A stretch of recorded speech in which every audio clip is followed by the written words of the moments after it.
आज हम बात करेंगे बिहार पॉलिटिक्स के सबसे लंबे समय तक मुख्यमंत्री रहने वाले नेता नीतीश कुमार जी की।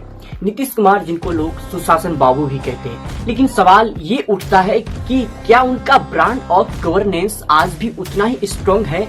आइए जानते हैं उनके पॉलिटिकल जर्नी, उनके अच्छे काम और उनके विवादों को। नीतीश कुमार का जन्म 1 मार्च 1951 को हुआ। पिता फ्रीडम फाइटर रहे और नीतीश कुमार खुद मैकेनिकल इंजीनियरिंग से ग्रेजुएट हैं।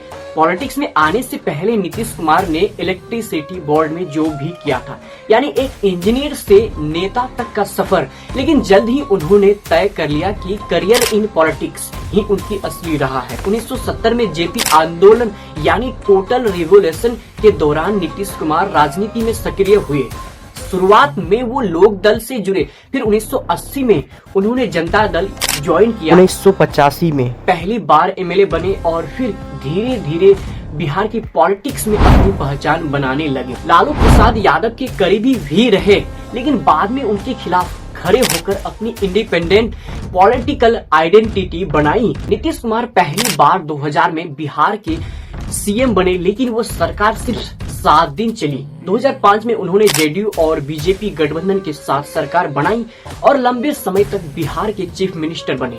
आज तक नीतीश कुमार लगभग 15+ साल बिहार के सीएम रह चुके हैं, यानी बिहार पॉलिटिक्स में सबसे मजबूत चेहरा। अब बात करते हैं नीतीश कुमार के पॉजिटिव वर्क की।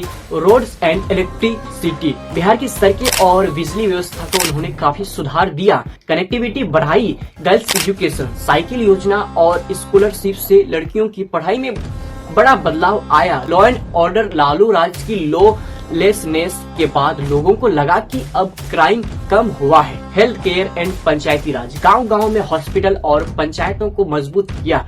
इन कामों की वजह से लोग उन्हें सुशासन बाबू कहने लगे। सच कहे तो ये उनकी सबसे बड़ी तारीफ है, लेकिन हर कहानी का दूसरा पहलू भी होता है। नीतीश कुमार पर सवाल भी उठते हैं।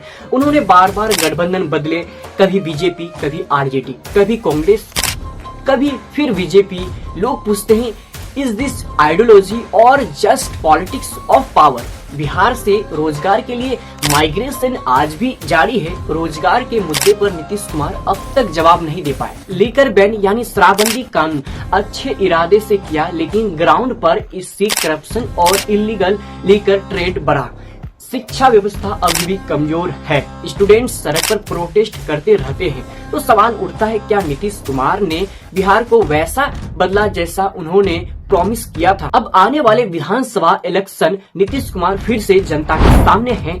इतने साल सत्ता में रहने के बाद क्या जनता उन्हें एक और मौका देगी? क्या बिहार के युवाओं को जॉब्स मिलेंगे? क्या शिक्षा और स्वास्थ्य में असली बदलाव आएगा, या फिर जनता कहेगी इनफ इज इनफ? दोस्तों, नीतीश कुमार का पॉलिटिकल करियर एक रोलर कोस्टर राइड रहा है। उन्होंने अच्छे काम भी किए, लेकिन कई वादे अधूरे भी छोड़े।